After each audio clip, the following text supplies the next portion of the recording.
Hello friends, welcome to RJ cookery. ஜீரக ரசம் எப்படி பண்ணுறதுன்னு பார்க்கலாம். ஒரு பேனில் ஒரு ஸ்பூன் நெய் விட்டு, ஒரு ஸ்பூன் தனியா, ஒரு ஸ்பூன் கடலைப்பருப்பு, ஒரு ஸ்பூன் மிளகு, ஒரு சிவப்பு மிளகாய் போட்டு நல்லா வறுத்துட்டு தனியாக அரைச்சி எடுத்து வச்சுக்கணும். அப்புறமா ஒரு ஸ்பூன் ஜீரகம், ஒரு ஸ்ப்ரிங் கருவேப்பிலை 5 மினிட்ஸ் ஊற வச்சுட்டு அதையும் நல்லா அரைச்சி வச்சுக்கணும்.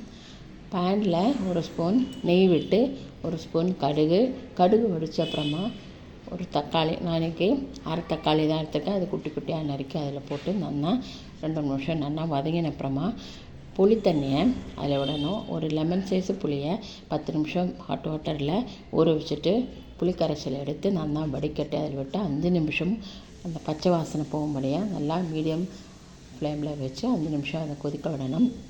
அதுக்கு தேவையான உப்பு, அரை ஸ்பூன் பெருங்காயப்பொடி, அரை ஸ்பூன் மஞ்சள் போட்டு நல்லா 5 நிமிஷம் கொதிக்க விட்டுட்டு நம்ம அரைச்சி வச்சுருக்கிற கருவேப்பிலை, ஜீரகம், வெந்தயம் வறுத்து அரைச்சி வச்சுருக்கிற அந்த விழுதியும் அதில் விட்டு கொதிக்க விடாமைக்கு நுரைச்சி வருமா ஸ்டவ் ஆஃப் பண்ணிடணும். அப்புறமா இந்த கொத்தமல்லியும் போட்டாச்சுன்னா தயாராகிடும்.